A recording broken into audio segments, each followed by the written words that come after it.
guys are ridiculous. These guys are ridiculous. Now, how about them damn Celtics? And we are back with another episode of How About Them Celtics. Sam and I are here recording on Wednesday, August 16th. We got a lot to talk about today. As crazy as that sounds, literally the middle of August. This is the middle of the middle, like as we could possibly get. Maybe one day off if you want to go the 30th, or excuse me, the 15th, because is August 30 days or 31 days? I have to sing the song 31. every time. Back to back, July, August. Am I a child, or do you also sing the song in your head when I don't know the song? It's 30 days, has September, April, June, and November. After February's done, all the rest has 31. Really? So August, so August would be 31. Anytime I hear like that phrasing, I oddly enough, this is a really like rabbit hole thing, but I think of one of the Batman games where Calendar Man is in a cell and he's just like mumbling that to himself, and it's actually really creepy. Well, I'm sorry to evoke that memory of you so early into the podcast. Yeah, we're off the rails a minute into the show, but I'm glad. Hopefully, you guys enjoy. Stick around. We got a lot for you today. We have Celtics news. We have a good Reddit post, and Rat List today is gonna be good. So stick around to the end. Yes. Before we do get into that, though, we wanted to thank y'all for the support. We joined CLNS. We told you guys last episode, had a couple of nice comments, had some other people comment. We appreciate the comments regardless, though. I always say at the end of the shows, and I know Sam feels the same, that we appreciate the comments more than anything, because it shows that like people actually listen to us, which again, I talked about this when we talked about Joey Spatula's mentioning that like, oh, somebody came to my food truck, said they listened to the show. It doesn't like quantify in my, or whatever you want to, whatever adjective or verb or whatever, it doesn't like register. That's sort of the word I wanted. Register, click in my brain that like actual other people like listen to the show and like listen to every show.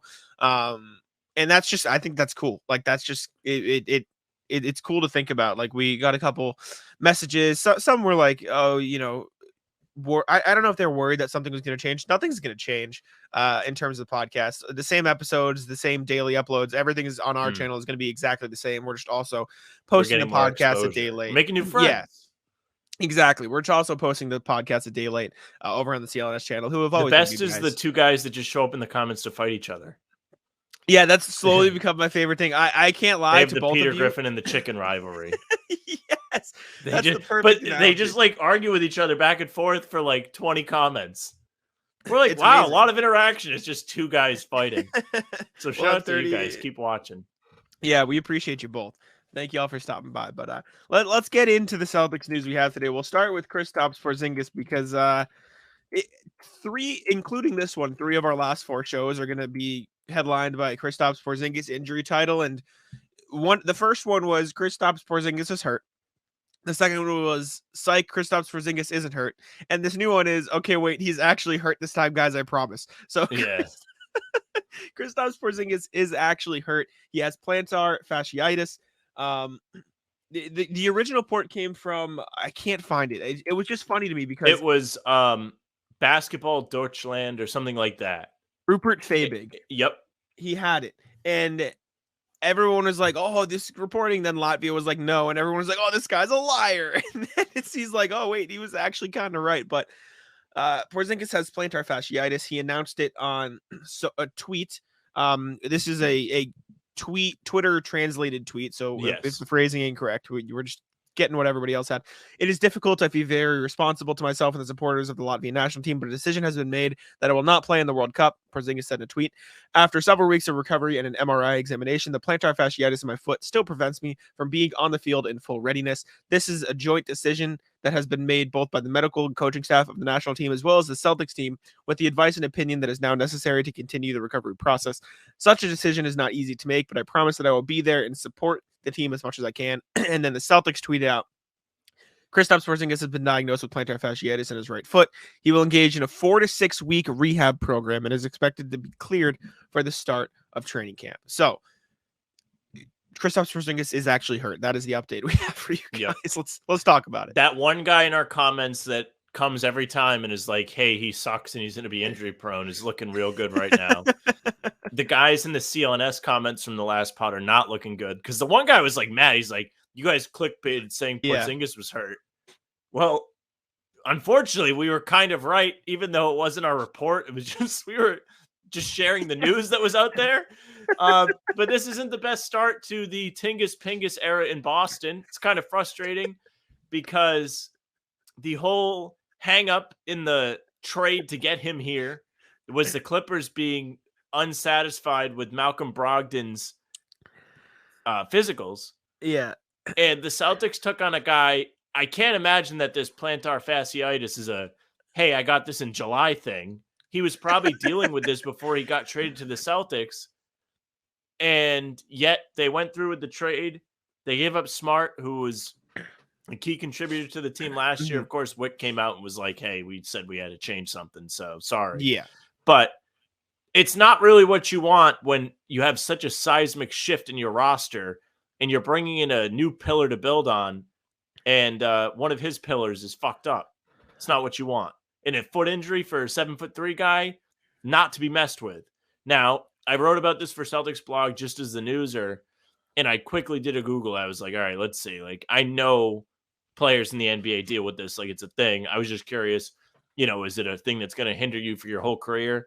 And plantar fasciitis, as I put my stethoscope on, is a lingering thing. It's a chronic thing, and I understand that people have to rest for it to go away. But at the same time, when you Google like NBA players with plantar fasciitis, one of the first things that comes up is like, hey, Joel Embiid had plantar fasciitis last summer, and then he won an MVP. So Celtics fans, you can expect Porzingis to win the MVP, but the team is going to lose in the second round. Yeah, and for what it's worth, Shai Gilgeous-Alexander also dealt with it last season. He's also not 7'3". He's also not 7'3", but he also made All NBA first team. I am just saying it is possible. One Google with NBA players deal with plantar fasciitis comes up with Marcus Camby, Jakeem Noah, Paul Gasol, Joe Johnson, Ty Lawson, and Nene. Not a terrible group. Those are all pretty good players. Well, actually, in recent years, it sounds like you have to get plantar fasciitis to be good. That's when you take your leap. Like Gilgeous-Alexander makes All NBA, Embiid wins his first MVP after getting bullied by Jokic and the voters for 2 years in a row. Yeah, I mean, maybe this is it. This is the year that Porzingis plays all 82 games. We'll spin it. I took a nap before the podcast, so I'm in a laughing mood. And when Sam said Tingus Pingus, I looked over the show sheet, and Sam put the Kristaps news on our show sheet, and Sam wrote, Tingus Pingus made a fucking glass, dude. And I just started dying laughing. But I do think the injuries thing is important to note because I tweeted this out. If you thought Kristaps Porzingis was going to be healthy for the full season, you're delusional, right? It was never going to happen. And it sucks that the injury stuff is starting. With the Celtics staff, by the way. The shit training staff that I've had beef with for years. Yeah, they're the ones that's going to get Porzingis to be healthy, but no. Okay, go back to you. And so, like, you wish that it didn't happen before the season even started, but at the same time, maybe it's better to happen now than have him recovering 4 to 6 weeks in the season. My thing is, and I tweeted this, the Kristaps Porzingis injury sucks, but expecting a full healthy season is unrealistic. He's dealt with injuries in the past, as has Robert Williams, and Al Horford's 37 years old. Like, that trio of players are each going to miss a significant amount of games individually. And I think setting a goal of, let's hope they all play 60 games is probably fine. Like, if I told you by the season's end, Kristaps Porzingis played 60 games, Rob played 60 games, and Al played 60 games, what would you say? Would you be complaining about that? No, I don't think I would. I'd be like, okay, whatever, as long as they're healthy for the playoffs, which I guess is like what we said last time. For reference, Al played 63 this year, and Rob played 35. So if they play 60 games, that's probably on pace for where they're both at. Porzingis this past year played 68, I believe, so he'd be taking a little step 65. back. But again, I've only written 65. 10 million times. My bad. So you want to save him for the playoffs a little bit. So 60 is a fine goal for each of them. Would disqualify them from awards, but that's not what the Celtics are worried about. But at the same time, that leaves you with a cumulative. I mean, obviously, if they miss some of them together, it's less, but like bare numbers, let's say 2 of them are healthy every game and they perfectly switch it off. That's what, 60 games of backup center minutes you're going to need to find, right? Like, acting like these 3 are going to get every single center minute because that's probably what's going to happen in the playoffs is completely unrealistic for the regular season. You need Luke Cornett. You need probably a Blake Griffin. You bring him back. And then even past that, maybe you do want to bring in somebody who brings in an extra skill set. Like, I obviously don't like that Kristaps Porzingis is hurt, but I am not going to sit here and act like it's the end of the world because this is who he is as a player. Like he was always going to get hurt. Where you're going with that. No. No, but like he was always going to get hurt. There was always going to be something he dealt with. Even last year, his quote unquote most healthy season ever, he missed 17 games. And so if he's going to be ready for training camp, good. And then you manage this throughout the regular season, so it's not as big of an issue in the playoffs. That's the whole point. And the whole trading Marcus Smart for him thing does suck. Like that is frustrating because Marcus Smart was I mean, a core part of this team. He's a fan favorite throughout Boston. He was a key member of the community. He played 61 games last year. Marcus Smart played less games than Kristaps Porzingis last year. And I don't think this is first of all, like you said, Wick said something had to change. Something had to be shaken up. Yes. And ultimately that's Marcus.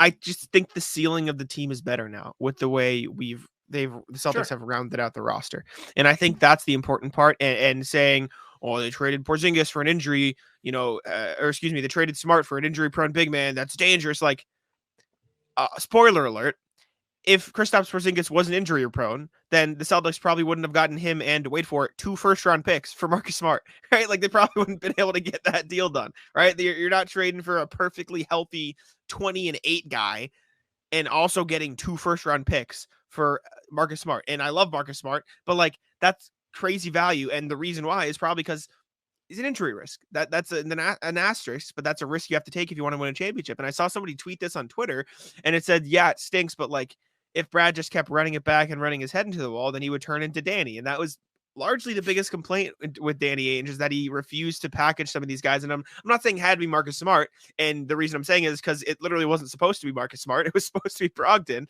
but like seeing Danny Ainge go, oh no, let's keep Romeo, let's keep Aaron one more year, let's keep these guys one more year, let's keep this one more year. No, let's keep. I don't think the Ainge thing's fair. Why? I think because maybe they stuck around with like Pierce and Garnett too long, if you really want to point at that. But anyways, he gets great value for those two guys. Obviously, it's built the current era of Celtics. And then after they leave, you go from a Rondo centric plan to a pivot to a Isaiah Thomas is the guy now, to a Kyrie is the guy now, to I'm not saying Danny Kemba. Like that Celtics team from like 2015 to 2020 had so many different looks. I don't think the sticking around with guys too long is a fair poke, at least at Ainge. Like, I don't know. He made moves, and he was so active that the moves he didn't make would get out there, and people were like, well, why isn't he doing this one? And I don't know if you want to transition just yet, but he went on the Knuckleheads podcast with Quentin Richardson and Darius Miles and was talking about a trade that could have happened. I think it was in 2016. This is one I remember hearing the rumors myself, that Chicago was pondering about sending Jimmy Butler to the Celtics, but they wanted both of the Brooklyn picks that turned into Tatum and Brown. And he was like, we weren't willing to do that. And it worked out really well for the Celtics. And he considered that to be one of the best trades he ever was involved in because he didn't make it. No, I agree. And we can pivot. My point was mainly like, it was obviously a nitpick, but he hoarded too often. It just felt like he was obsessed with making it. If he wasn't the perfect deal, he wasn't going to make it. That was Danny Ainge. And that was what he was known as. That's not like, this isn't something like I'm surprised at. And you can say good for him, but that also meant like, okay, let's roll with a bench of Brad Wanamaker and Semi Ojeleye for 3 seasons of Jason Tatum. You know what I'm saying? And again, this is nitpicking because the Celtics were Eastern Conference Finals. I'm not saying Danny Ainge did a bad job, but like you didn't see, what's the word? Taking assets and finally just moving them into one thing. I can't think of the word for it. Combining assets. That's not the word, but you know what I'm saying? No. You didn't see those sorts of moves until Derek White, Brad Stevens, Malcolm Brogdon, Brad Stevens. You didn't see those sorts of Brad Stevens stuff and move it into one thing. Brad Stevens is a force. Make no mistake. Like he is not afraid to make changes. I think him being in the coaching position really impacted how he's gone about this job because he understands how some of the players on this team need to be set up to succeed. So I think that's a big factor in that. But I don't know if it's fair to say Ainge wasn't willing to make a move because he made plenty of moves. And he didn't make plenty of moves either. Consolidate is the word I was consolidating assets. Okay, fair. My point is, I don't think Ainge would have made the Porzingis trade. I do love that the Porzingis angle here is we're like, well, you know, everybody knew he was going to get hurt anyway, and that's why the Celtics got so much back for him. But like, okay, there was no like rule in the trade that he had to get hurt. Like, No, this is I'm not still saying a I'm glad thing that he's had hurt. to happen. Like I'm it was not a saying freak like thing.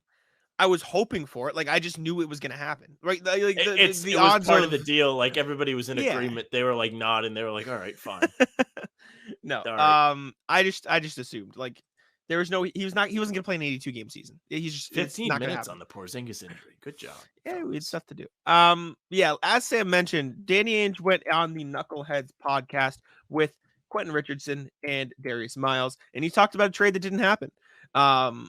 Back in, do we have an exact year on this when this was? I think it's 2016. He didn't say that, but from my memory, that is when this would have happened. But Danny Ainge almost traded for Jimmy Butler. Sam talked about it. This is the exact quote of Danny Ainge from the podcast. Some of the best trades I ever made were the ones I wasn't able to make. Like I was trying to get Jimmy Butler from Chicago when I was in Boston, but they wanted a lot, so we didn't do it because it ended up it would have been Jalen and Jason, both those draft picks we got those guys with. And I bet a lot of Celtics fans are very happy. And I saw one Heat fan tweet the biggest mistake the Celtics made, and it was a picture of Jimmy Butler holding the Eastern Conference Finals trophy. And then some Celtics fan goes, Jimmy Butler is 33 and has won more finals appearances than both the Jays. I think we'll be fine. But I love Heat Celtics rivalries. It worked out for the Celtics, and Jimmy Butler's been fantastic for Miami. And the one team that got screwed is Chicago. Yeah, Chicago kind of sucks now. King of the fourth quarter tweeted out, he said, let's stop acting like this matters. The Bulls would have made the wrong picks anyways. Yeah, like Josh Jackson and, well, Chris Dunn was a Bull, but not in the draft. It would have been Josh Jackson, and there was somebody else after Jaylen Brown who was bad that they would have picked. Dragon Bender. Oh, Dragon Bender. Okay. Yeah, you forgot about that one, huh? Kevin Durant. Yep, that's the tape jersey. But yeah, I mean, it's interesting to think about, obviously, because you go back and look. It was the 2016 USU. It was the year before the Jaylen Brown draft. I just remember it being like right around draft night that was being discussed. It was because Jimmy was ready to be out of there, and then Chicago was out, and they get Wade and Rondo, and they play with that team, and almost give me a heart attack in the playoffs when Celtics went down 2-0 at home. Yeah, Luckily, so came back and won 4 straight. The Celtics team that would have added Jimmy Butler was Isaiah Thomas, Avery Bradley, Jay Crowder, Evan Turner, Jared Sullinger, Kelly Olynyk, Marcus Smart. Well, Evan Turner. Excuse me, I had the hiccups. Yeah, that team lost in the first round of the Eastern Conference. Yeah, lost in the first round of the Eastern Conference. You can go back and forth, though. What players would have been in the deal? Probably a Jay Crowder, probably a Avery. I don't even know what else they would have required. But then you would have created Isaiah Thomas, Jimmy Butler, maybe Al Horford still signs there. Big three. No, Al Horford probably still would have came to town, I think. I also think that deal may have been something that they were pushing for to entice Durant, who was a target that summer. That was the Tom Brady goes with Kelly Olynyk to hang out with Durant summer. Oh, what a time that was. I remember I was working as a busboy, and I was like sneaking into the bathroom like every half hour, 20 minutes, to, like look at Twitter and see what was happening. And I just remember seeing that picture of all of them in the Hamptons, and I was like, "Oh my god, it's gonna happen!" Because there was real steam behind Durant coming here. No, absolutely. I remember when the news that he signed with Golden State came out. I was at my dad's house, and I was just downstairs, and I was on my phone, and I forget if it was Henry or my dad. I think Henry came down. He goes, "Jack." I'm like, "What?" And he goes, no.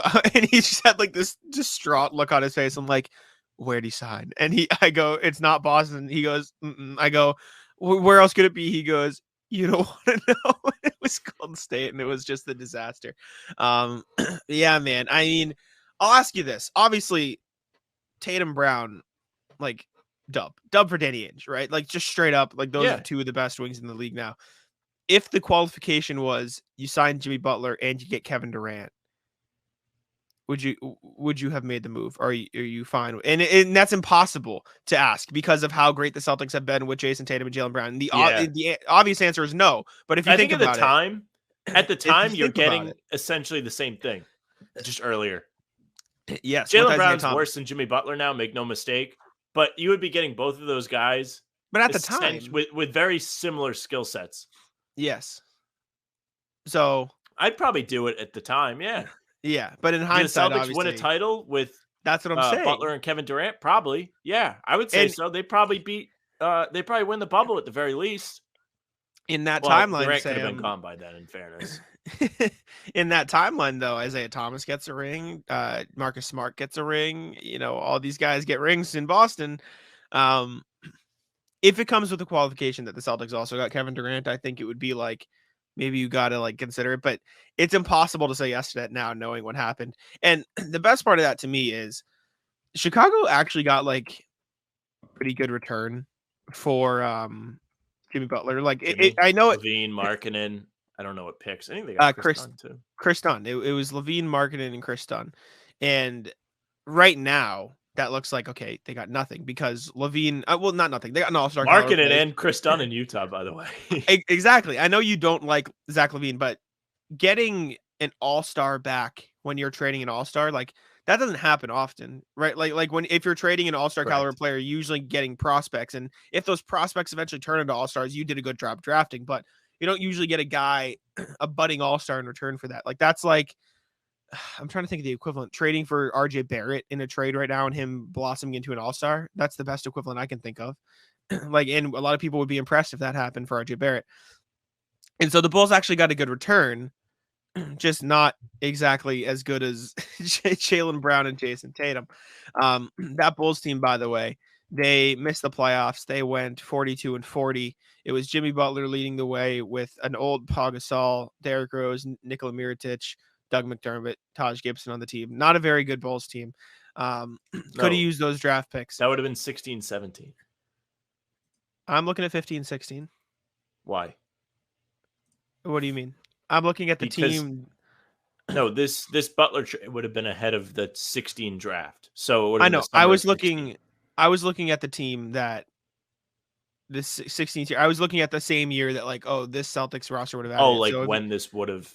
Yeah. Okay. Then coming off the next season. Yeah, the next season they still had Jimmy Butler, but then they also had Dwayne Wade. They went and got Gibson. Wade and Rondo and effectively Robin the same Lopez. squad. Yeah. Michael Carter Jr. or excuse me, Michael Carter Williams. Michael Carter Jr. I was thinking Porter Jr. I didn't know he played in Chicago. That's weird. Yeah, just interesting to picture Jimmy Butler in a Celtics jersey. Would the Bulls have made the right pick, Sam? Maybe. I'm trying to think. Like, did they didn't have high picks in those drafts? Let me take a look. 2016 draft. Bulls there was Field. There was Dragon Bender, like you said. Chris Dunn was still there. De'Aaron Fox was the next year, I believe. 2016, Chicago had the 14th pick. Who'd they pick, Sam? Tell me. This throwback for you. This is a tough one. Not in the league anymore. Celtics connection. Celtics connection here. Brief. Celtics connection. Brief. Not Boston Celtics connection. Denzel Valentine. Yeah, Denzel Valentine is the 14th pick. Not a great one. A few picks later, it was Denzel Valentine at 14 to the Bulls. Then there was Malik Beasley at 19, Karis LeVert at 20, Pascal Siakam at 27, DeJounte Murray at 29. So probably could have done a little bit better. What a pick that was. Yeah, the Spurs are built different. And then in the second round, you have Malcolm Brogdon at 36, Paul Zipser at 48, and Georges Niang at 50. Good job there, Chicago. 2017, Chicago had the 16th pick. And they picked Justin Patton, but I believe he was traded to the Timberwolves. I don't think they made that pick. Yeah, because in the 2017 draft, the Bulls traded Jimmy Butler, got 7, picked Markkanen, which was a good pick if they had any developmental skills, except they didn't. And so he went on and thrived in Utah instead. But they would have had the 3rd pick and could have picked Tatum, Josh Jackson, Fox. And at the time, like obviously right now, you look back at the draft, Jason Tatum, you're like, duh, you picked Jason Tatum. That really wasn't the case at the time. It was Markelle Fultz is the clear 1st pick. Lonzo Ball is clear 2. And then it was like, should you go Tatum or Josh Jackson? Like that was a legitimate question. Yes. And the fact that Danny Ainge was ready to take Tatum first, if he couldn't get a deal done, people were like, what is he doing? What is this guy like? What does he see? And clearly we all now know what he saw. It is funny. Like that draft is stacked and none of the stacked guys were at the top except Tatum. Like Lonzo's a fine player, but he's hurt, and Fultz is fine now, but his career got off to a terrible start. Josh Jackson out of the league. Who was 5? if you look at Box. box value over replacement player, which is it's listed here, box score estimate, the points per 100 possessions the player contributed. Basically, just one number that tells you how valuable the player was to his team so far. 2017 drafted is Tatum first with the third pick, and then it was Mitchell at 13, Bam at 14, Jared Allen at 22, Fox at 5, and then Derek White at 29, John Collins at 19. And then you got guys Markkanen, Lonzo, OJ Anunoby, Monty Morris, Josh Hart. Like you said, stacked draft. You got Kyle Kuzma in here, Malik Monk. And I know it's still like recent. Like this was only 6 years ago, but the top 20 players on this list are all legitimate NBA players, like rotation pieces in the NBA to this day, which again, you'd say like, oh, wasn't that long ago. It's still a really good draft. Like a lot of them are stars now. So shout out to them. Don't know if the Bulls would have made the right picks, but thank you to Danny Ainge from Celtics fans everywhere for not making that trade. How different history could have looked. But Yeah. the Celtics schedule for the in-season tournament was released. We had Celtics schedule news on a recent podcast. And now we have more. Sam, you wrote about this for Celtics blog. Do you want to give the rundown? Yes, the league has just been sprinkling breadcrumbs all week leading up to when you're listening to this today's schedule release at 3 p.m.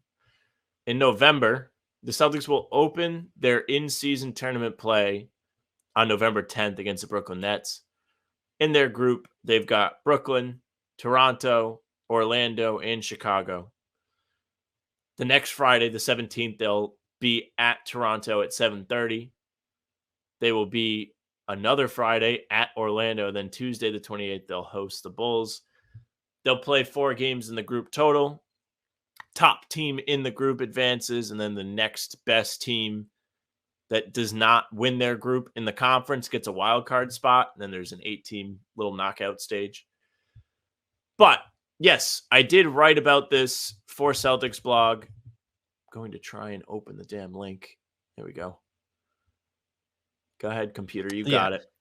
I wrote up some predictions, and I predict they're going to win the group. This group is garbage. One team in this group made the playoffs last year. It was the Nets.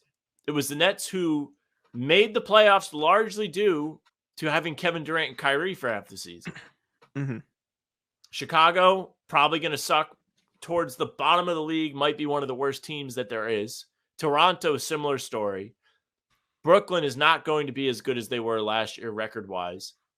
Orlando is probably the second best team in this group, and they're like a maybe they'll be good, maybe they won't team, depending on how these young guys continue to develop. The Celtics have no business not winning this group. They just don't. They are worlds better. But prediction number 2, you know how it goes. They're going to make you sweat. That's what they do. You watched the playoffs last year. I watched the playoffs last year, and I was just as unhappy as anybody. It was terrible. Did they almost make the finals? Yes, but it was absolutely painful. If you go back and you look at their records against these teams last season, it's not the prettiest things. They bullied the hell out of Toronto, though. Swept them. Raptors. Cooked. Not very good. See, that's the thing, though, with the Celtics. They're good against good teams. They're bad against bad teams, but they are also good against the average teams. Like they will clap any. That was the angle I took. Like they play down to their competition like forever. I think I even linked something you wrote. But last year, 3-1 against Brooklyn. The one loss came after the trade. So with this current group Brooklyn has, Celtics blew that 1 million point lead at home. Made me like $100 that day on insurance. They split against Chicago. When they lost, they got stomped in 2 blowouts, and they were 1-3 against Orlando. They lost a home and home, 2 home games rather, on a weekend. One of them was Rob's return, and it was just a disastrous play. Orlando plays Boston really well. Even that one win the Celtics had was a tight game at the very beginning of the season. So it wouldn't be the most shocking thing if the Celtics just kind of saw how bad they could play without completely ruining this for everybody. Celtics, by the way, odds-on favorites to win this. They are the favorite. Yes. Probably because of how shit the group is. For example, Denver has a kind of strong group. It's Denver, New Orleans, Houston, Dallas, and LA Clippers. Yeah, it's pretty good. So, like, realistically, Denver's a real contending team for an NBA championship. Dallas probably is getting there. They had a great offseason. New Orleans, if Zion's healthy, was the top team in the West for 2 months last year. Houston is trying to compete now. They went out and got free agents, albeit overpays, but still they brought in people to play with their young core. And the Clippers have Kawhi and Paul George. Whether those guys actually decide they want to take the floor is one thing. But they have the guys on their team, right? Yeah. This Celtics group is just like, who's the best non-Celtic in this group? Paolo or Bridges? It's probably Levine or DeRozan. Like, that's not a good team. Yeah. Okay, fine. They're not a good team, but those are good players. That's true. They're both Siakam. Siakam too. Siakam's a good player. Yeah, bad. Shame on me. But seriously, no, I know what you mean though. Like, did you put predictions down for like, oh, I think they'll win this game, lose this game? Like, no, did you do that? I didn't predict the games because when I wrote this up, the schedule was not out yet. And if I had to predict the games, just quickly, I think they win. They go 3-1. They lose to the Magic. I think that's probably what happens in the groups in this in-season tournament. Well, I'd like it if they didn't do that. Last prediction: Joe Mazzulla used the in-season tournament as an audition for playoff minutes. Here's why this is important. Last year, we saw Grant Williams axed from the rotation, right? But there was nobody that Mazzulla used to replace him in the playoffs, really. Sam Hauser barely played in the playoffs. He was a key contributor all season. We've talked about him on the show before where he was contributing good numbers. As a starter, he was even better. His percentage never dipped below 40% from what I remember us talking about. Yet he did not play in the playoffs. You might say, why? Why would he not play in the playoffs? Even his defense isn't that bad. All season, you saw teams trying to attack him, and it didn't work. It's because Mazzulla didn't trust him. He hadn't seen him in any real games, any real high-intensity games. Will these tournament games be that? There's no guarantee. I mean, listen, I'm not convinced the fans are going to care about this, but I don't think $500,000 in prize money for each player is going to do it either. But maybe if they decide that it's important, however the NBA wants to push this to their organizations, sure, I could see these games being real and competitive. Why not? So I think it could be a great like audition type thing for a higher level of play where things are gritty out there. It's not like going through the motion stuff in November and December like normal. Agree. I think it was Bobby Marks. Yeah, it was Bobby Marks who said, I think the winner of this, should get an automatic bid to the playoffs.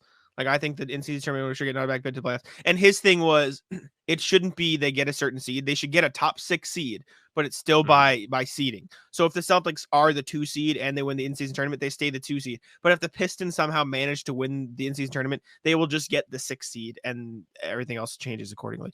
So, that's interesting. I don't know. I've seen all kinds of stuff pitched for this. I think it's really cool. I think they should play around with the idea of teams legitimately getting stuff from this other than this $500,000 in prize money, because it really doesn't mean anything to any of the stars. The end of the bench guys, yes. Like if you're making like the minimum, like extra $500,000 is like what, like an extra 50% of your contract, whatever they make. Mm-hmm. But if you gave, I think the most intriguing one is like a 15th lottery pick where it's a very low odd, very low chance of getting like into the top 4, but just to like make it so maybe we could get lucky. Maybe we could get lucky, but that's because then do they get the 15th pick if they don't win the lottery, or they just get a chance to win a top 4 pick? And then if they don't get a top 4 pick, they get nothing. You know what I'm saying? I wouldn't say they get nothing, but they just get whatever pick they would have. I think you get the 15th lottery pick, and if it jumps into the top 4, you get it. If not, you just get what other pick you have. Yeah, that's fine. Mm-hmm. That's My other idea was, I think you either get the 10 seed. I think the playoffs is too much. I think you get a spot in the play-in. So if like, let's say the Pistons or the Pacers or the Magic manage to win this tournament, they automatically get guaranteed the 10th seed, right? And that's big for those teams, right? Like if the Pacers or Magic really wanted to push for it and they get guaranteed the 10th seed in the play-in, like that's huge experience for them. So I think that's it. But then to make sure there's also incentive for these other teams, I think you say, all right, if you win the in-season tournament and you make the finals, you get home court advantage. And so that way, if the Celtics are in the in-season tournament, the Bucks are in the in-season Nuggets, they're like, all right, if we really want to look ahead, like maybe let's get some. Maybe there's like a let's prize play it. pool. Like it's like a pick your prize type thing. Yeah. No, I think It's like we when can you find some win ways like to a incentivize it. scavenger hunt and they have like little like prizes for the kids. They can get like a little like matchbox or In my elementary a school, jump rope or in my elementary school, we used to have the prize box. So like if you won something or you won a contest at lunch, the principal, Mr. Smith, he'd call you up. He's like, "Go on to the prize box," and you reach in, you grab something, and it was nothing like it was just like you said, it was a Matchbox car or it was something stupid, but it was fun because you got up in front of the whole school and you picked a prize. So that that was fun. But yeah, in-season tournament is out. The next Celtics thing we have Jason Tatum talking about JB's extension. Excuse me, this was from Gary Washburn of the Boston Globe. Jason Tatum talking about Jaylen Brown's extension. Much deserved. It was a no-brainer. So I'm happy for him and his family. It's life-changing. It's a big deal. I'm happy we're going to have him for however much longer we've got him. I'm happy about that. Pretty generic, good for my teammate quote. But Sam, you wrote on here, Jason Tatum's next, right? yeah, he has to be. I mean, next summer, we're going to have this whole thing again. I don't think there's going to be as much back and forth on whether they should do it or not. It's going to be a given. This is your franchise guy. You're going to pay him. But I'd imagine the number might be a little bit bigger than Jaylen's just because it's a year later, the cap might grow, or I don't know how it all works. But I just listening to you read Tatum's quote does make me think a bit. It's like, okay, he is completely focused on being with the Celtics. There's no question of him trying to mess around and test free agency. Like, it sounds like he legitimately is next. Like, it sounds like next summer they're going to come to an agreement where he inks a big extension. He's going to make a ton of money, and he's all about it. I remember early in Tatum's career, one thing, I think on the show we would talk about it a couple times at least, was like, oh, is he going to go like play for another team?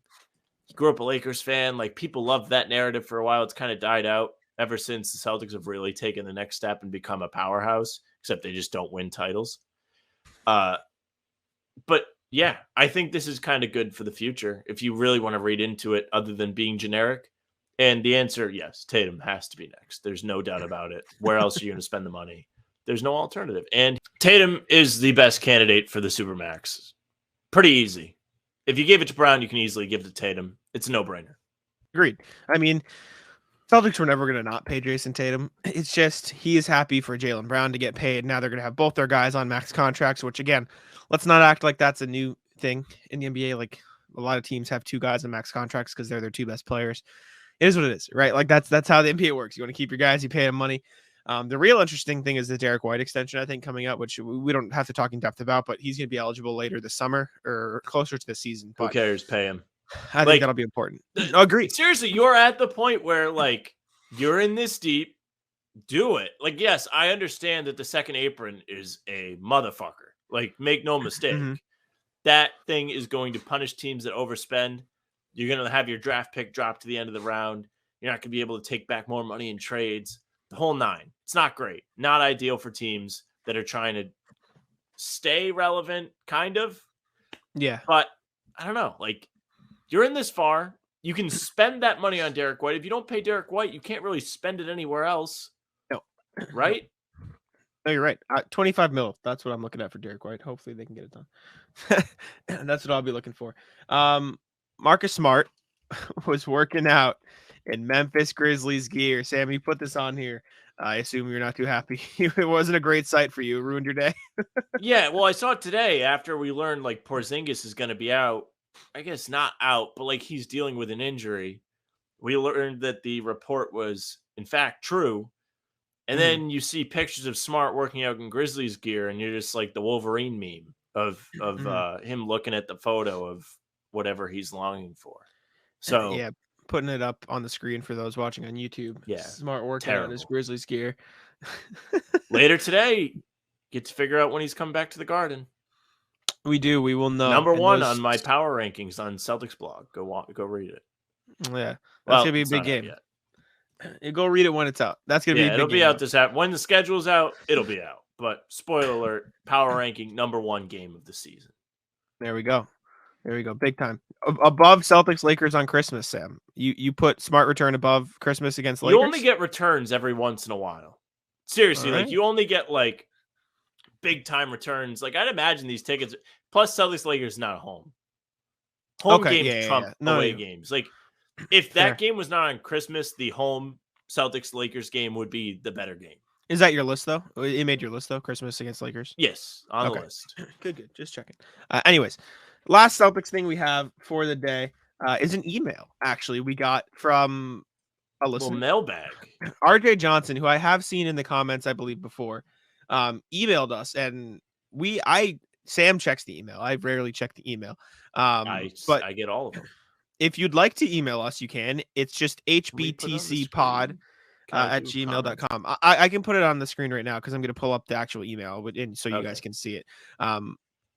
But if you'd like to email us at hbtcpod at gmail.com, we read it. We'll hear it. We'll see DMs and stuff too if you want to do it that way. But yeah, I mean, we got an email from RJ Johnson, who was very kind, and I thought it was very cool. Sam sent it to me today, and we're going to react to his questions. And if you send us emails, we'll absolutely react to your questions.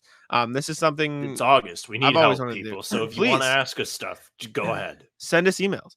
RJ Johnson said, "Hi, gents. This is Celtics West on Celtics blog and RJ Johnson 43 on YouTube." By the way. Yeah. Was very pleased to see me on the round table. My debut on Celtics blog. This is the guy that said hello.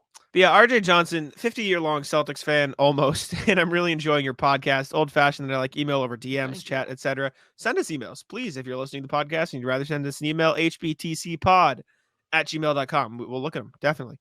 And he asked a couple questions. We're going to read them then. Blah, blah, blah. Also, he said, seriously, you two are way better to listen to than Sean Grandy, and I look forward to each new episode. Keep having fun. Hey, we appreciate you. Well, Sean Grandy and the fellas stole our old name, so there's that. Also true. Friend of the pod, Sean Grandy, though. Celtics fan from when Jim Ard, he did. From when Jim Ard wore 34, RJ Johnson. That's a throwback.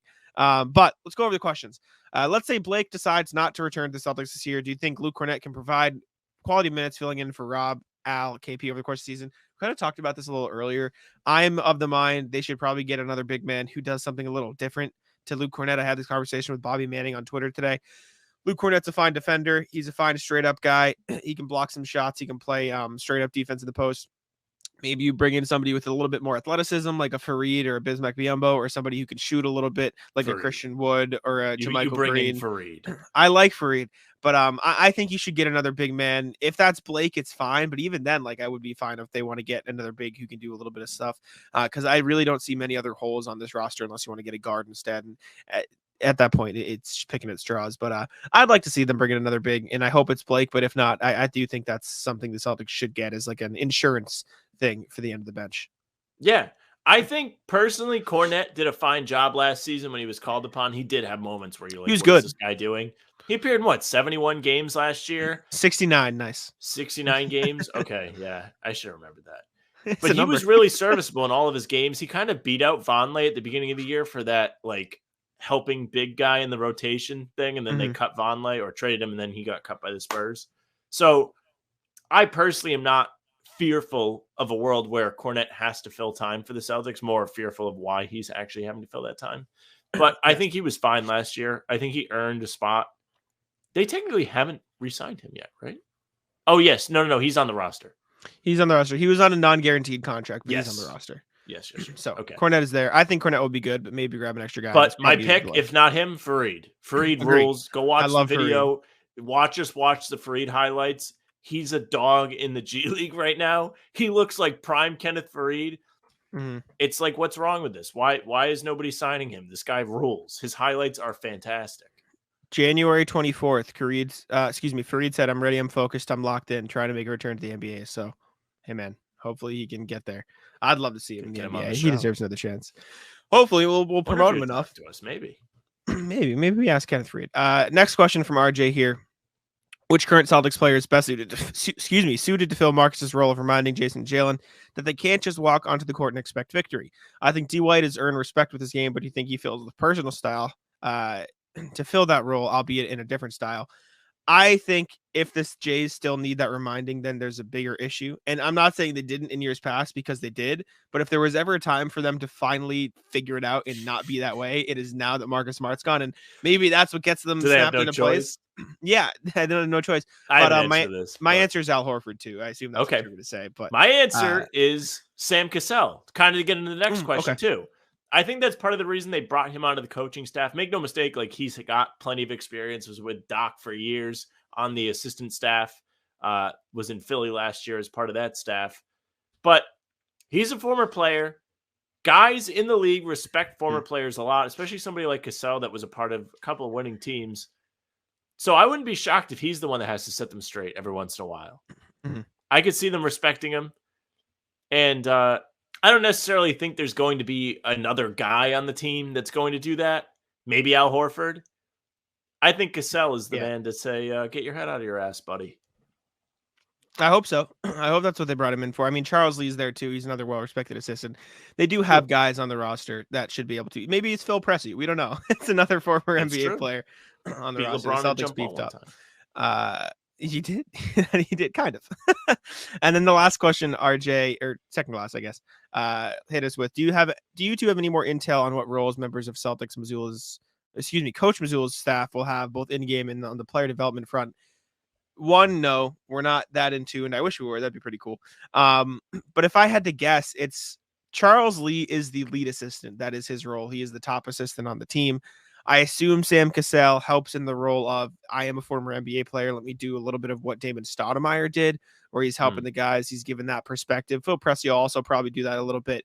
Emil Jefferson's there too, probably more as he feels like the closest thing to a player's coach, in the sense that, I mean, he's not all that much older than them, but like he'll probably like relate to them the best, if that's something that needs to be done anymore. Does that make sense? Like he seems, remember when Evan Turner was on the bench? I know what you mean, but I just think he's there because he's Tatum's friend. Which is possible, but you want that too. Jason Tatum, I think that's Jason a cool Tatum thing to say, though. He's definitely done enough to earn it. He had a career. He was on the Celtics training camp roster a couple of times. He was on the preseason roster. He wore number 20 at one time. And then obviously Sam Cassell is all the things we just talked about, like the player development, the mindset stuff, and that stuff's important too. So I don't know specific roles though. Like I don't know who will focus on defense, offense, etc. Yeah. No, I mean, there's not much more to say than that. I have no assistant coach intel. The only take I have is the Sam Cassell take. I just think he's there to set them straight. And just to piggyback on you, when they lost Damon Stoudemire, it felt like it was something that was really felt. Like they really missed him. Once he left, they kind of went on a weird skid. They blew a couple leads. Grant said he was going to make both, and then things went to hell. Right? Yeah. Yeah, and I feel like it wasn't covered enough or talked about enough that were like, oh, they really lost like one of their top assistants mid-season. In a season where Joe Mazzulla was thrust into the spotlight. Joe Mazzulla just becomes Will Smith in the room by himself. And then the last thing RJ said, finally, when will you guys sell Matt the Rat stuffies? We still need to make you guys subs. Yeah, we need to still make you guys ratless t-shirts. We did promise that, so we need to get on that. I want hats. I would wear a hat. Hats T-shirt, cool. I don't know. We'll make the t-shirts. But like, maybe we'll sell a specific design that you can get on hats or t-shirts. We'll figure something out. We'll find a way. We'll do our research. But thank you to if anybody knows somebody that can do it, let us know. Yes, let us know graphic design stuff. But thank you to RJ for hitting us up in the comments. We appreciate it. I thought that was super cool. Yes. And if you want to reach us again, hbtcpod@gmail.com. I think that's dope. So we'll definitely read out your responses if you send us an email or a DM or any of that stuff. But thank you to RJ once again. 50 minutes. 50 minutes in mid-August. Lots of Celtic stuff. We got plenty of stuff for you. And let's get into the NBA here. Starting with, I believe, Pat Bev quote on Trae Young is the first thing we got. So I'll let you lead that because I know you put it in the sheet. Hit me. Pat Bev, interesting take. Something about these guys that used to play in Minnesota or played for Minnesota or currently do, and trying to say that somebody's changing the game. I think Karl Anthony Towns, even, he said it on Paul George, not Pat Bev. There's too many pods now. I lose track. Anyways. Yeah, whether it's Cat saying he changed the game, now you have Pat Bev saying Trae Young is reinventing the game. Whatever Steph Curry is leaving over, he's taking it and running with it. Took his team to the Eastern Conference Finals, fact. He's won big on the road, fact. So you have to give him a lot of credit. I suppose all of that is true. He's not lying, but I'm not convinced he's necessarily Stephen Curry. I think he's a different player. I think we've talked about this before. I agree. I think Pat Bev is just doesn't have the correct definition of reinventing, because he said Trae Young is reinventing the game, and then he said he is following in the footsteps of Stephen Curry. Like, that is not reinventing. That is he's taking what reinventing the Stephen game, Curry but he's did. also the same guy, Steph Curry. That is like the exact opposite of reinventing. Like, I think guess you could argue any other player in the league is reinventing more than Trae Young, who is just, I would say, and that's not a knock on Trae Young, but in fairness to that's Pat bad. Bev, Steph Curry did a lot to change the game. So Yeah. I guess what he's saying is he'll be the guy to carry on the torch in which that I agree. type He's up of there. area. Yeah. I suppose. I don't know. I see the angle he was going for. My question is, does Trae Young win a championship, Sam? Maybe. That's my question. Not right now. No. I think a Not lot's in going to the- have to change. Mhm. I don't think we should completely throw out that run where they actually made a run, though. I agree. I don't think he wins one in Atlanta, but I think he moves to another team and he might get one. I think there were flashes against the Celtics where you were like, wow, this guy can take over a game. I mean, he took over games better than anybody on the Celtics did in that series, it felt like. And you can mock Madison Square Garden all you want. He killed the Knicks. It wasn't a great Knicks team, but it's the Knicks. I know, but like, that is a playoff series at Madison Square Garden with a crowd that was. I mean, they on his beat the ass. 1 seed Sixers if you really want to, crown them. Also and true. he had Ben Simmons, who at the time was a really great defender, still kind of is, guarding him and chasing him around as a 6'10" guy guarding a 6'1" guy on the perimeter. Yeah. He deserves credit. Trae Young deserves credit. All these rankings without him in the top 5, I think, are crazy. Yeah, I have point guards in the East. Trae Young's good. I think No he's more getting a bit rankings, underrated. by the way. Well, we've only no done more videos. Yeah, it didn't do very well. You're right. No one cared. Next thing we have here is Jamal Murray is going to be sitting out of the World Cup. Another guy missing the World Cup in addition to Porzingis. He was going to play for Team Canada, but was this an Celtics Instagram fans, post? Nuggets fans, handshake, players not playing in the World Cup. Jamal Murray said, "When I came into training camp, I wanted to see how my body would respond after a long and demanding season, if I would be physically able to compete at the highest level required for the World Cup.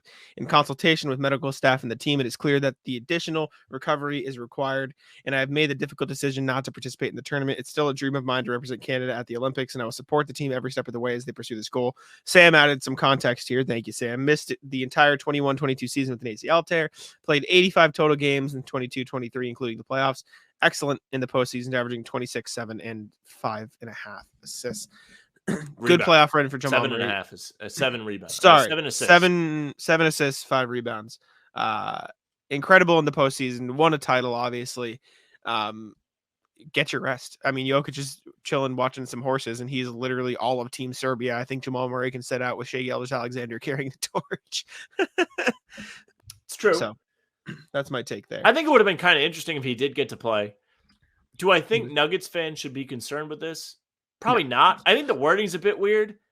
I think that he's saying he's still recovering is just kind of weird. Like, I don't know. Like, that doesn't seem super duper normal. I get it. It's a long season. He didn't even play the year before, so his body's getting back up to speed.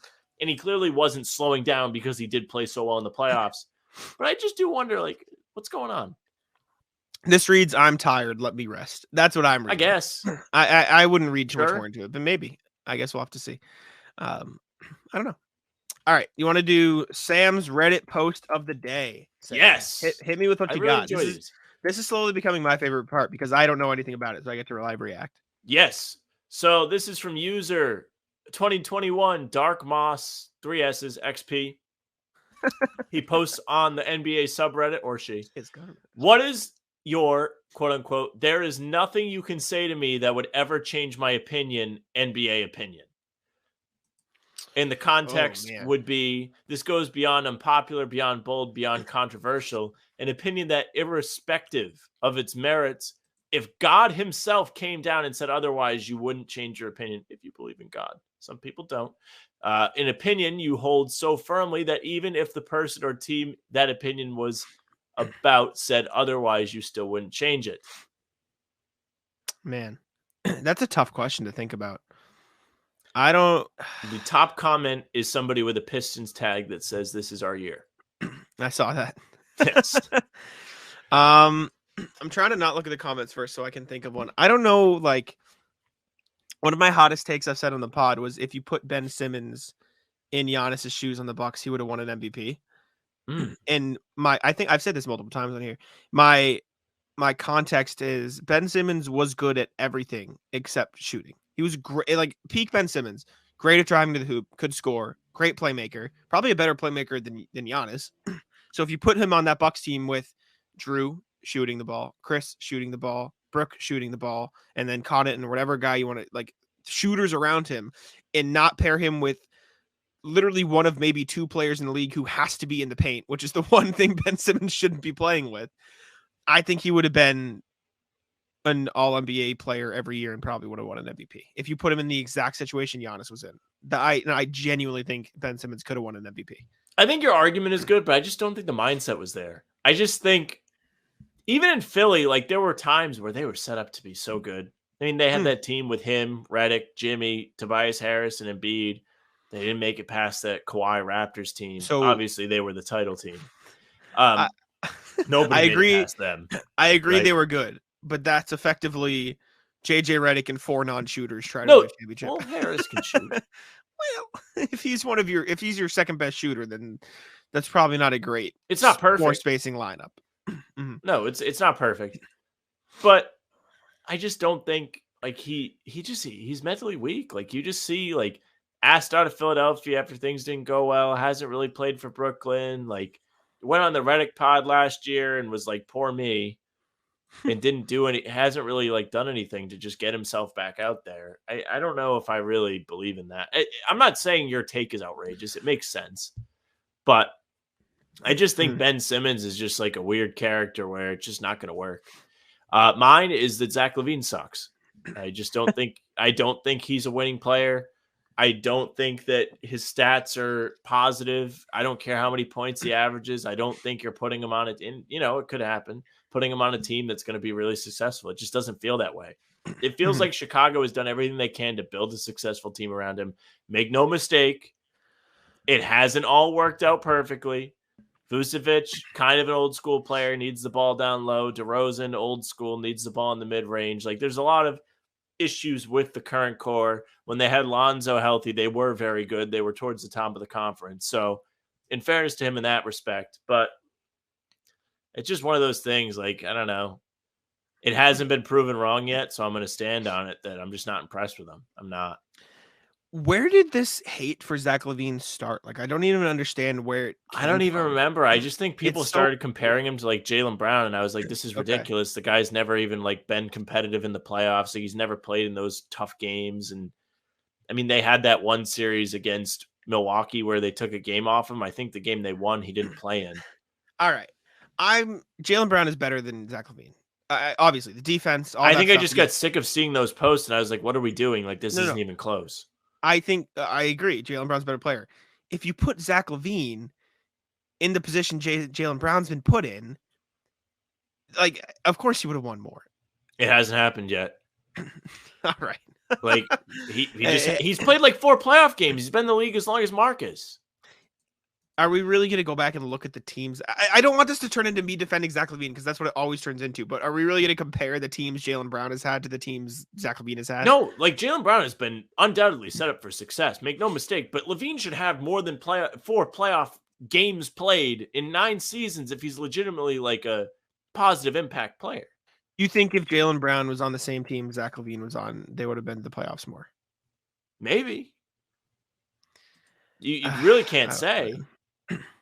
I don't know, man. Especially after the conference finals, it's tough to point at that. But I don't think it's the most egregious thing. This is your nothing you can say that changed the opinion. No, this is like you just can't change my mind. Like Zach LaVine, if he's playing against me and the boys, we're gonna win. Looking at some of these things here. Suns win the championship in 2007 if Dion and Amari aren't suspended for putting their tippy toes on the court. That's funny. This guy with the Spurs tag, there has been some rigging done in the draft lottery. I think everyone's kind of in on that one. Everybody's like in agreement. Probably. The Kemp, Peyton, Sonics teams were the best to lose to the Bulls in the finals. It's very random. Kobe isn't top 10 all time. Sure. Kevin Durant should get his jersey retired in OKC. I would agree. I think he should. I don't know, man. That's like the Ray Allen thing here, except Durant's literally the best player that's ever been on that team since they moved. So it's a little different, but And he also played on the team for more than how many seasons? 2, 3 seasons? Allen was on the team for 5 years. Durant was on Okay. the team since they arrived till 2016. So 7 years in OKC 1, 2, 3, itself? 4, 5, 6, 7, 8, 9 years. No. Since they actually got to Oklahoma City. 8 years with OKC, but 9 years with the franchise. Yes. Because like Sean Kemp's jersey is retired for the, you know what I'm saying? Like it is... No, I get it. It's just like, I don't know. That's a tough one. Like, I think the way you leave kind of does matter. And like, they didn't win a title. It's not the Celtics. It's not a title or bust franchise. But yeah, I do think there is something to be said about the way you leave a team. That move with Durant is like the ultimate villain move like ever. He went and joined the Warriors, which we already talked about today, oddly enough. And he did it after OKC got beaten by the Warriors, and they had the Warriors on the ropes. Mm. How, as a player on that Thunder team, do you come back the next season and think to yourself that you can't beat the Warriors if Durant stays? I don't think, and I'm a KD guy, like that's my guy, I like him. But I think at the end of the day, they will retire his number. They've already let guys wear it. They've given it to like practice team guys. Oh, I didn't know that. I believe you. I forget. I think PJ Dozier was given 35. Street up player. PJ Dozier never played in OKC, did he? I could be true. I don't know. But I don't know. I remember seeing like they gave to some dude that was like, who's this guy? Which was clearly like a slight. They were like, here, go out there, Jimmy, and wear this. 35 to wear 11 players. You're right, PJ Dozier in 2018. Wow, look at you. Holy shit. I had no idea. I didn't even know he played there. Yeah, he did wear it. He's the only one since. I don't know. I think they should. Other teams here. Dame is not a winning basketball player. I disagree with that. That's the Levine take. I disagree though, except Dame's won playoff series before. Yeah, except Dame has literally won multiple playoff series on game-winning shots. Somebody said, I want Iguodala. Somebody said replace Kyrie with Dame, then I'd agree. I think that's unfair as well. Shaq would have been the GOAT if he stayed in shape. Possible. Decent one. Injuries are bad. Yeah, good point. Unless they happen to get your team, then you're like, yes. Paul Pierce was the best 1v1 competitor for LeBron throughout his career. That matchup doesn't get nearly enough respect. It's facts! Due to Paul being such a headline. Now you got me fired up. That's facts. People disrespect Paul Pierce all the time and act like he wasn't the greatest rival that guy ever had. Like an individual, like back and forth rival. They had beef. Like the Celtics teams, when he was on the Cavs, went back and forth with him. Went to Miami to compete with Pierce and Garnett and Allen to make it a more competitive team. Yes, that's facts. LeBron has come out and said that Pierce is his best rival. Okay. If you want to go like purely the rivalry, like the Curry, personality between Warriors, the two. Yes. Okay, yeah. Cool. Just making sure. I think that's all I got though. Nothing else. Like 10 minutes out of that. Yeah, this was a good one. There was another one on here. I don't think I'm gonna end up using it, but when I made the sheet this morning, it was the one I was gonna go with. Biggest broke the code moment in NBA history. I'll just go through some of the top replies because I'm sure there's going to be a better one by the time we do another pod. Someone said, reminder that KG was out there trying to nibble on motherfuckers. What does that even mean? Brian Coangelo wearing collars that are way too big. Broke the dress code, somebody said. Reggie Evans grabbing testicles. I haven't Interesting. seen this. I'm not going to pull it up. Don't want to Carlos Boozer spray painting his hair on. I forgot about that. I saw that today. That's one of the top ones. No one said Wade pulling Rondo's arm out of his socket. I mean, or pulling him down and dislocating his elbow. You could also say the Olynyk pulling Love's shoulder. Yep. Another hair one. Caron Butler for like one episode of ESPN had hair, and then he never had hair again because he got bullied. Carmelo calling Jeremy Lin's contract ridiculous. Elton Brand bailing on Baron Davis after convincing him to sign for the Clippers.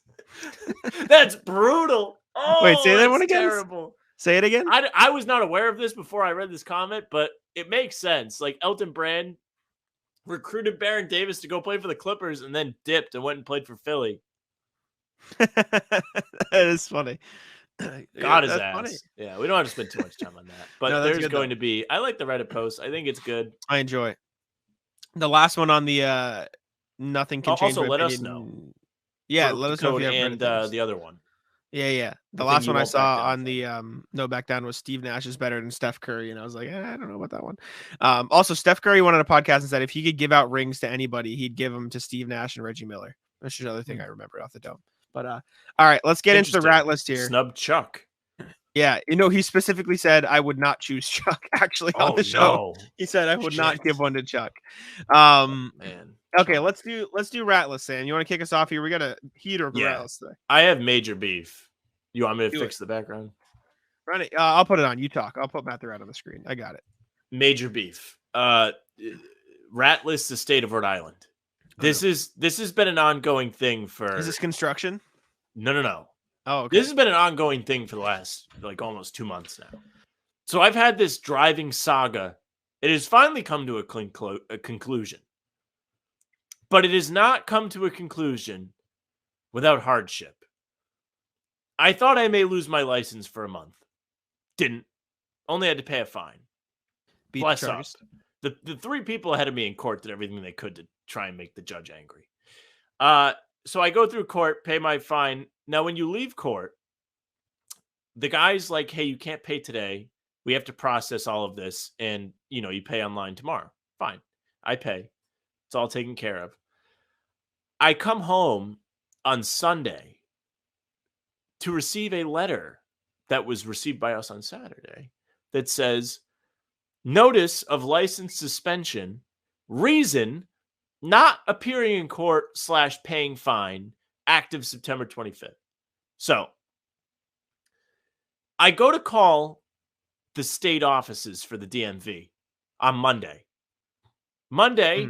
Rhode Island celebrates as the only state in the nation victory over Japan Day. So it's a state holiday. These people are not working.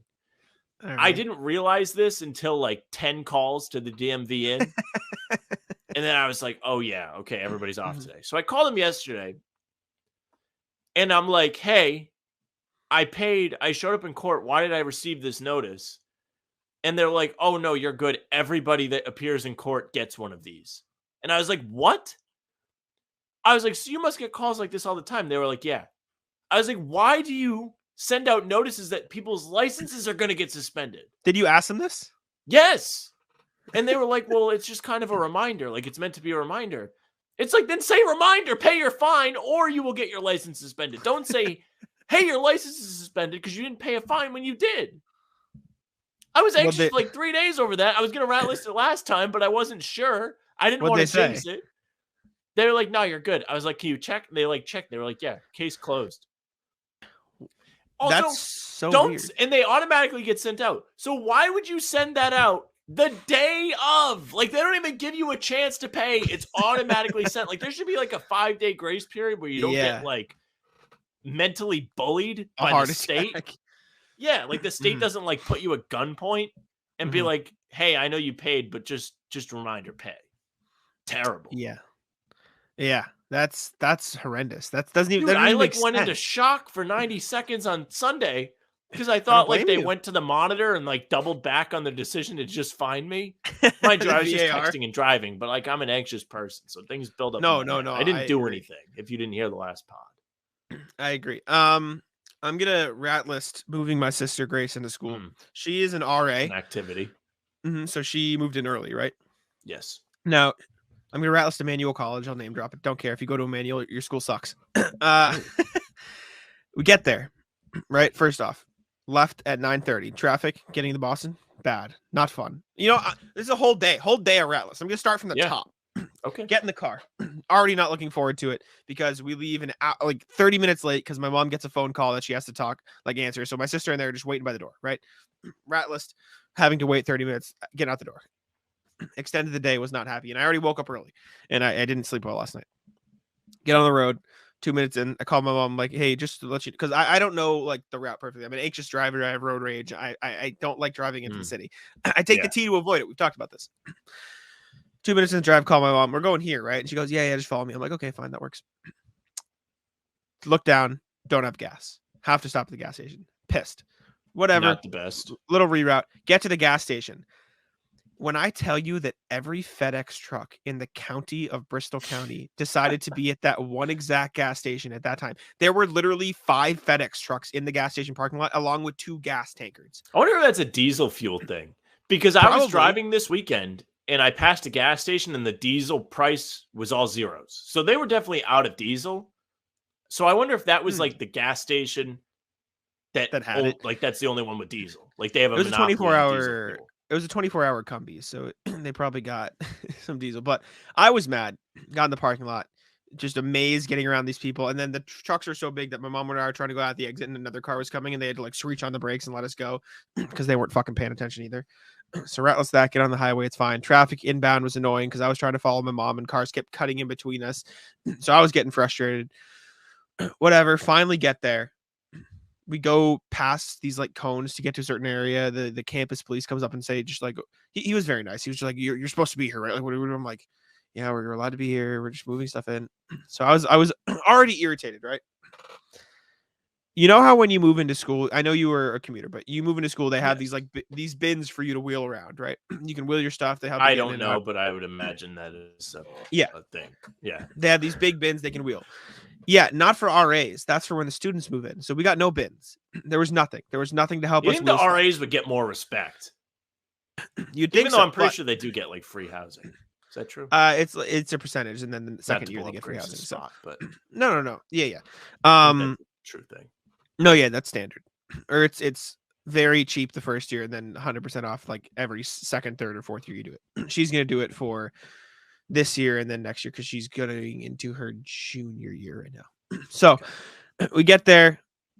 There's no wheelie stuff, but my mom brought this dolly, right? This thing to like wheel stuff in. Now, my mom gets very mad when I put her on the rat list, right? This dolly is like a 3-pod streak she's on. She's on a heater. She's on a heater. Do you remember gym class when those rolly things you had that you would roll on, just the pads? That's the thing. Like that's the little like imagine like a wakeboard with wheels. Effectively, that was what we had. Yes. That was boogie the dolly. Board. No. Yeah, boogie board, right? She brought that and bungee cables to tie to keep the stuff in place as it rolled. I mean, I guess you have to work with what you got. It was not effective. It was terrible. They had a dolly inside though, right? Like they had something you could roll. It was very small, but they had something you could roll inside. It was basically like a miniature version of the things they have at Home Depot. It's got the it's got the handles, you can push it. However, there's no ramp. There's no ramp into the building. That's not very inclusive. Not at all. It's 2023. They don't have a wheelchair ramp into the building? No, not in the front, and we couldn't access the back. So no. So we had to carry everything. Was there at least one in the back? Maybe, but we don't have access to that. So I wonder if that's a lawsuit. Emmanuel College, Ratless, just gonna rob them. Mm-hmm.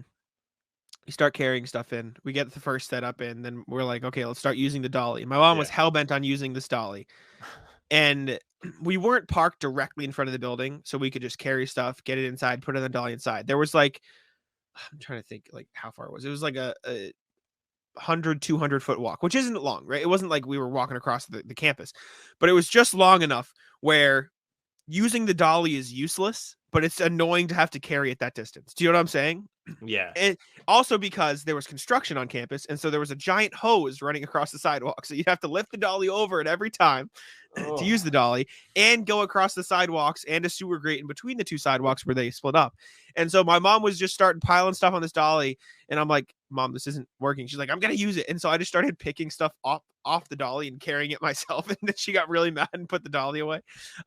So took a bunch of trips back and forth to the car, got it in front of the building, took more trips back and forth up these 3 miniature flights of stairs. They weren't like full flights, but like sets of 5 stairs. There were like 4 sets of 5 stairs getting into the place we needed to be. Correct. And then we got it all there. Then we put it all in a dolly, brought it all the way to the elevator, left it in front of the elevator, took trips up the elevator, got it up to the fourth floor, got all around the corner, got in front of the room. So that took forever. That was annoying. That took like an hour, maybe an hour and a half just to get all that stuff up and sounds up and like you got exercise today, though. Clearly, yeah. It was annoying. Go slam back like a piece of cake. Mm-hmm. I will be. I have some leftover Mexican food in the fridge. I'm going to be eating later. Fine. Quesadilla and tequila. Mind you, very good. I want everybody to understand right now. We have written out what our rat list will be on our show sheet. I'm not I done. Can see. Jack is 2 bullet points out of 5 into this story. I'm not done. No AC in the building. 0. It is maybe 80 degrees in this building. 85. And I'm lugging stuff back and forth all around, bringing a bunch of shit. That was terrible. Luckily, Grace has this like industrial sized fan she put in her room. So like the room was okay Baller. after a little while. Yeah. Yes, but it was truly truly horrible. It was horrendous. No, it was cooler outside than in the building. Yes. It was terrible. And then my sister brought way too much shit. Ratless Grace. Just obscenely way too much stuff. I'm sorry. I don't care. We filled 2 full cars with the seats down in the back. Useless. So pissed, right? So, excuse me. Sorry. Ratless Grace for that. Story. One of the things she brought was a mirror. And you asked, oh, yeah, of course, you bring a mirror, whatever. First of all, we get there. Grace brought 2 mirrors. I look at my mom. I said, Mom, I will bet you $20 there is a fucking mirror in the room. We get there. There's a mirror bolted to the back of her closet door in the room. No. There was a mirror. The mirror she brought, one was like a wall mirror. It's a big circle. It's fine. Whatever. Useless. The other one was a 5-foot tall mirror that weighed like 20 to 30 pounds. For what? Why do we need a 5-foot tall mirror in a dorm room? What are we doing? And it'd be one thing, right? There's nothing to prop this up on. If you want to look in the mirror, I'm going to be standing up on YouTube. You have to be like bending down to use the mirror. Unless you're 4 foot tall. How tall is your sister? Like 5'6". So she's going to be like bending down. And guess what, Sam? The mirror is 5 feet. It is. But it's on the floor. It's on the ground. But if she slants it, like if she leans it against the wall, you can use it. I don't care. It's stupid. It's literally, it's just sitting in the corner. I understand there is a mirror in the room, so all of these points are valid. Like 2 mirrors already had a mirror. Tough. And the mirror that's on the closet door is literally elevated so she can just stand in fucking front of it. The mirror that we brought is just standing in the corner. Maybe she's making a fun house. The reason I was so mad. I was so mad at the mirror is because it was like one of those things that you can't carry anything else. I was mad at the mirror. You're carrying this 5-foot tall, 30-pound mirror upstairs. I can't have something in my other hand, right? Yeah, this was a one-trip item. Yeah, this one-trip items are the worst. Thing. No, I carried it myself, but like that was my one trip. It was a one tripper, right? So there's that. The worst thing I carried all day, and this is another rat list. Cases of water bottles might be my least favorite thing to carry. They're not heavy. Those are tough. They're not heavy. They're just awkward. They're just heavy enough where it's annoying, but they're not heavy. Like they're not the right like size where you can like prop it up somewhere. You just have to kind of hold it awkwardly and carry it. They usually have like where there's openings on the side where you can grab them. No. Yeah, but when I'm piling other stuff on top of it to make one trip, that stuff starts to rip. So I've got to carry it underneath and walk like an idiot. So that's something. What else do I got? Shitty cabinet. Oh, great. This was where I got mad. This was like the anger peak of the day. Now, did you act out? What do you mean? Like, did you let everybody know you were angry? Okay. Absolutely. Yeah. No, I broke this cabinet almost. Like I broke this cabinet. Okay. Mm-hmm. It's still functional, but it's still a little broken. So Grace bought this cabinet for her room, right? Because she lives in a fucking penthouse, apparently. She bought this. It's just like, I don't know how to describe it. I bet I can find it. Let me just something that runs in the family. You shopping for the penthouses, and then now Grace RA dorm is a penthouse. I was so right. I forgot about that. I was so mad. I don't even like know if I could find an image to like explain what this is. So Grace brought her own cabinet to college. Yes, but she brought it in the box. It was not built. So who had to build it when we got there? You did. Me. I had to build it. And it wasn't one of these things where you just pull out of the box. They have those stupid little wrenches. No, I needed a screwdriver and a hammer to get this done. So they did not provide you with the tools to do the job. No. And I was hoping I'd be like, oh, you need this. And Grace would be like, oh, yeah, damn, we'll build another time. She goes, no, I brought that stuff. I'm like, all right, great. I'm really glad you brought it. Sitting on the ground. But the way the construction worked was the first like 5 portions were just you put these little pegs and you connected them together, and then at the end you would nail everything in Like and a it would big Lego. forward together. Yes, but the issue with that was the pieces kept fucking falling off when you tried to move it anywhere. Were you And supposed so to glue them? No, because you can take it No, apart. and they're move just it. pegs. No, that's the thing. You can't take it apart though, because I did nail it in and screw it in at the end. So oh yeah, you nail them. Okay. so but that part only happens at the end when you box it all in. So at the start, when it was just the shell, it was just like the middle shelf and the sides. It was just like loosely fitted together. And so whenever I tried to move it or adjust it, it would fall. It would fall. It would fall. They'd get in the way. And at one point I just smacked it and it like chipped open a little bit somewhere. So she got some chips in it that I was mad. And then it took me like an hour and a half to build this one cabinet. And I was so mad. And at one point, like, I don't know if there was like, the styrofoam packing stuff. It like got near me and I threw it away, but it like floated in the air and fell on me. And I threw it away again. It floated in the air and fell on me. I just started snapping it in half and I threw it in the corner. This sounds like it was like your it was Oppenheimer. This was my Oppenheimer. Yeah. This was your. I was going to say it, but I didn't know if you wanted me to say it. No, we'll say. I say this that. was your atomic bomb. I say it too often. That was awful. Well, that's what Monday's holiday was celebrating. By the way, that I couldn't call the DMV. That was terrible. And building furniture is a rat list as well. It's truly horrendous. So that made me mad. Good rat list story. We got Tasty Burger at the end, so I was happy eventually. Okay.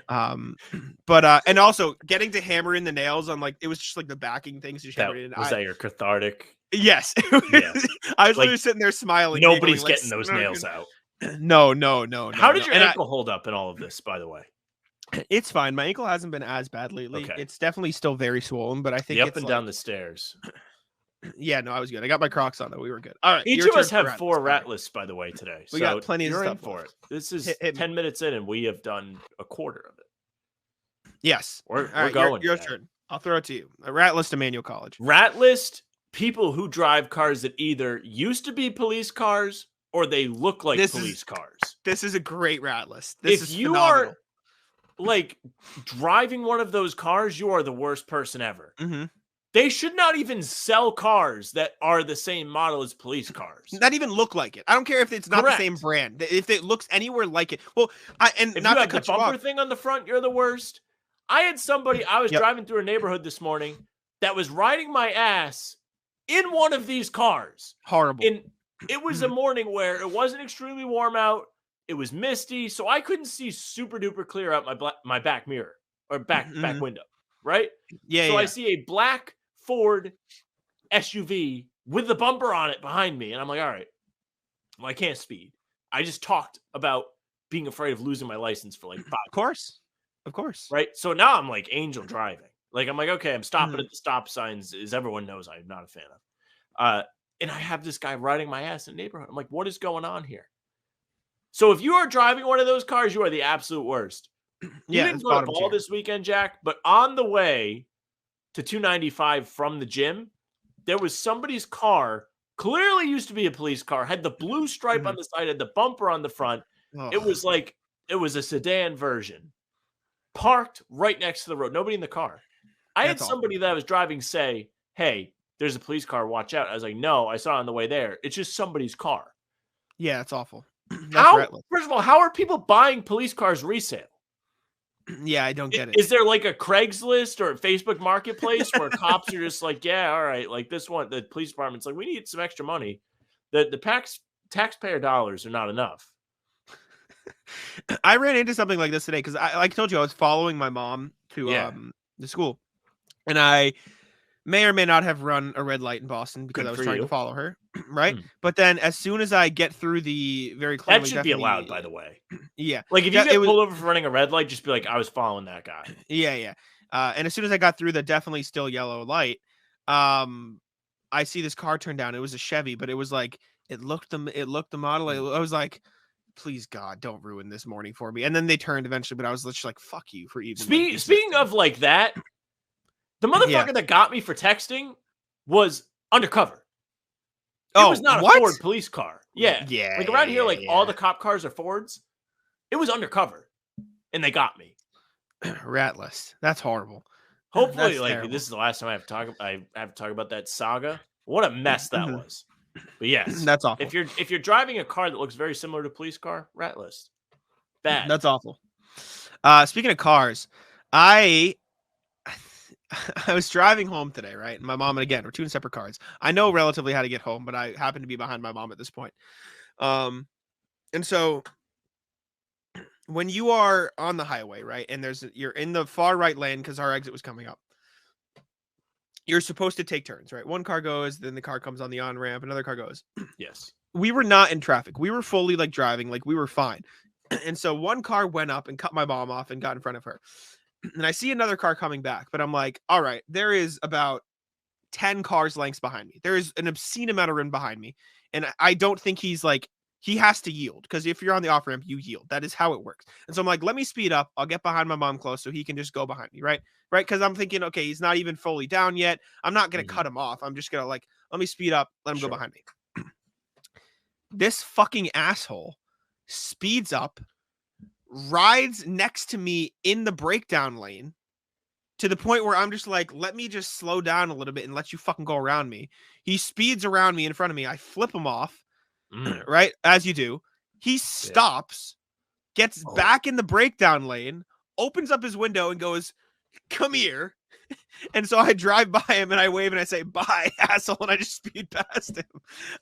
Like, what the fuck are you doing? Yeah. It was like one of those moments. He definitely thought he was like this big alpha tough guy, but he's definitely just got a tiny fucking penis and he's compensating for something. It pissed me off. Nothing wrong with that. It made me so deeply angry. Like you had fucking 10 cars behind me and you just had, and granted, there wasn't a lot of space in between me and my mom. There was maybe like a car and a half gap there. So he would, like, if he had gone in front of me, I would have had to put on the brakes to let him go.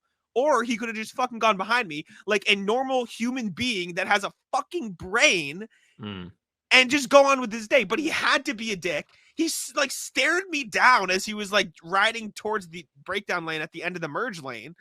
And like he goes, what are you doing? I'm like, dude, there's like, I can barely even see the car behind me. And you're making a big deal of this. So I flip him off and he comes and he goes, what? And I just stare him down and like wave and say like, yeah, fuck you. See you later, buddy. And I kept driving. Have I done the I wish I could drive a tank thing on here before? Yes, you have. Yeah. And in that moment, that's tank moment. Like if I had a tank, see you, buddy. Enjoy the guardrail. I was safely, unbelievably angry. I was borderline not safely in this case. I was so mad. He had to go. Oh, that was awesome. He's a piece of shit. He goes beyond the rat list. He deserved like prison. Go like that prison? is prison. That's the prison list. That is one of those. If you break this unwritten rule, go to jail. You're an asshole. See you later. Goodbye. Yeah, that's prison time. That's a fine. That's show up in court. Get a shitty message from Rhode Island. I was so mad because this was after all the moving in stuff that I was like angry at, and then more driving stuff on the way home. My mom and I get stuck behind people who just decide to go like 30 miles an hour in a 40. So we're just driving there angry from all day. It is terrible. It was awful. Anyways, sorry. I'll continue. All right, so this is a good one. I've been waiting all day for that, by the way. I've been waiting for. I can tell. Like this is the best rat list we've ever done. Maybe it might even be title material, like greatest rat list of all time. Like Kristaps injury news, greatest rat list of all time. It's just up there. I will say, rat list, the white trash Avengers that hang out by the basketball court near my house. I saw this on the sheet. Yeah. So. Jack has been to this. He played at the basketball court with me and a couple of friends before. So he's been to this area. Now the white trash Avengers were not there. This is a new bunch. This is a new thing that's started to happen at the OB basketball court. Me and the boys would go play there sometimes. Yesterday I just went by myself because nobody wanted to play. And I wanted to just shoot around and have a little bit of fun after work. So I pull in the lot. And this is like the like the bunch that's like really into cars. Like they drive like old cars, but they trick them out. Like they have super cool engines and all that stuff. Like they had their hoods open. We called them the truck kids in high school. Yeah. Like they're all hanging out by the court, which is fine. Like hang out, like do whatever you want. This also stems back to a couple weeks ago. I was there. We were all playing, like a good amount of us. And dude, they just kept like multiplying. Like every time like we went up and down the court, we looked over and there was more of them. And they're all like slamming back booze in the parking lot. And the best, like the ringleader is this like 10-year-old kid. And he's like out there just like smoking weed. He doesn't care. He can't be old enough to like be in middle school yet. But he's out there running around. Like he's always there. I swear to God, these people, like they're just always there. That the basketball court has become the new hangout just to go be hoodlums. Like I sound like an old man, but it's less about that. It's just like, dude, like why are all these white trash like people around here? The hoodlum word was the peak. Yeah, no. This is Sam yells at Cloud, but like it's a weird thing. It's like not kids being kids. It's just like this does not need to be happening. Like go do this somewhere else. That's good. Why is no one like? I was like almost like I almost had like a call the cops moment, but like I was shooting around, like I was like looking over my shoulder, like to see if they were like gonna go in my car. Sam turns Karen and calls the cops. I'm not Karen, but like, I mean, my man Timmy's just running around like just ripping cigs, like little Timmy, he's acting like he's 25. Little Timmy. I love little Timmy. So rat list the white trash offenders. Of course. We gotta run it back a moment. Trucks on highways. I cannot express to you enough. Trucks should not be allowed on highways. Banished. I think there should be a designated roadway. Truck highway. That's what I was gonna say. There should be a truck highway because it is one thing when there's a truck in the right lane and you can pass them. It is another thing when there's a truck in the left 3 lanes and you can't really do shit. It's another when it's both lanes, and it's another when there's a fucking asshole in a gray Honda going less than the speed limit in the 3rd lane over, and then there's a truck in the next lane over. So you're just fucking stuck because people are passing you on the left, passing you because you can't do shit. You can't go back into the far right lane because the truck's right here going the exact speed, which he's not doing anything wrong. He's just a truck, which fuck you. And then there's somebody going too slow. So I'm stuck here going 60 miles an hour with a truck going 65 right next to me. So I can't do shit for maybe like 5 to 10 miles.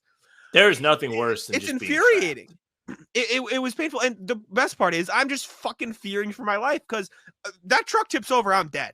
Like straight up. I'm fucking gone. I've got no chance. Like I've got a RAV4. I've got an okay car. This fucking Shaw's truck that's driving tankered.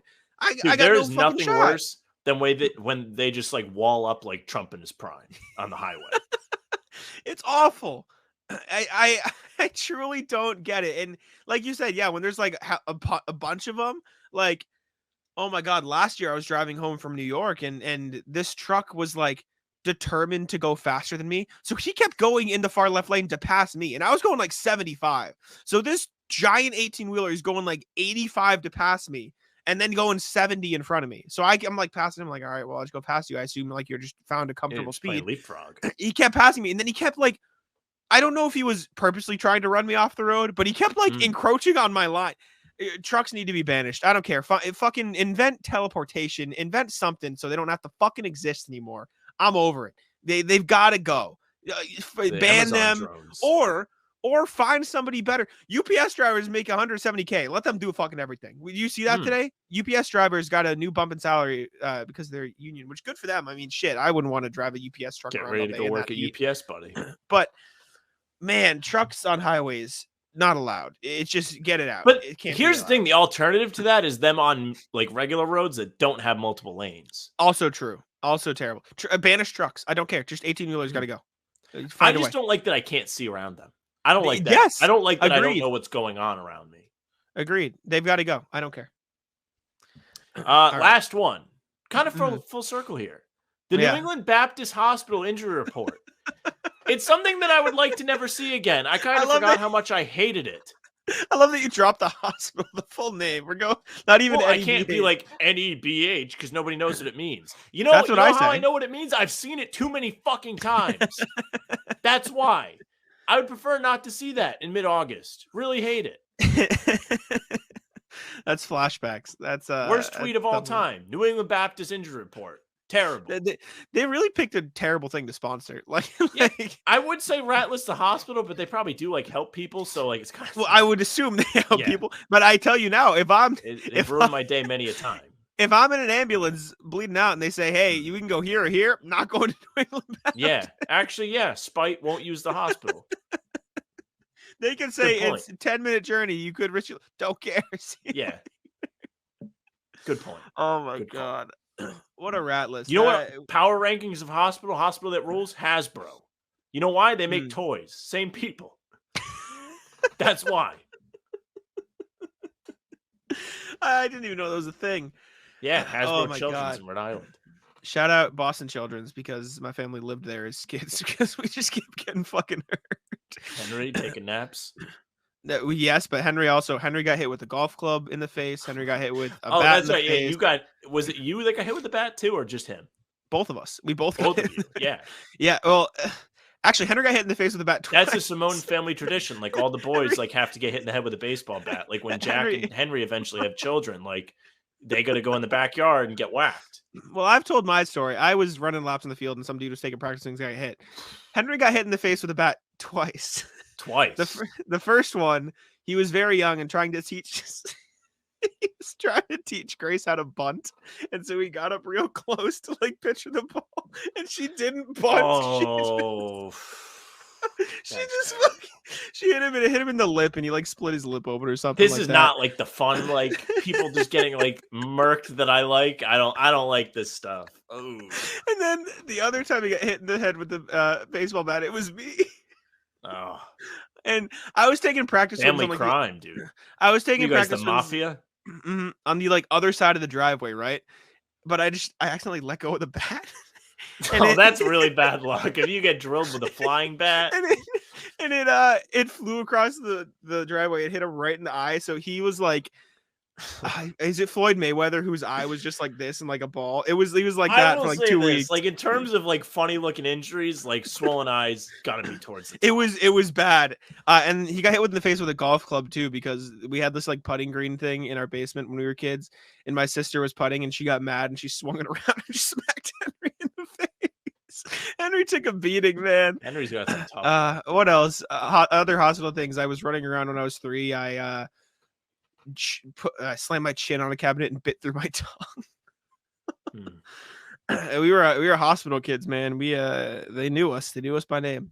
Shout out Boston Children's. We can tell those stories at length later on, but we are an hour and 40 minutes into our recording, so we will wrap up here. Thank you guys so much for listening. If you listen to this whole show, you're a true fan. We appreciate you for tuning in. Hopefully you like the rat list. That was a 33-minute rat list for you guys. This may be a top show of all time that we've done, actually, because we had real news. We did 50 minutes on the Celtics. We barely did NBA stuff, which people tend to not like. But when there's stuff, we have to talk about it. And then we did the rat list for a half hour.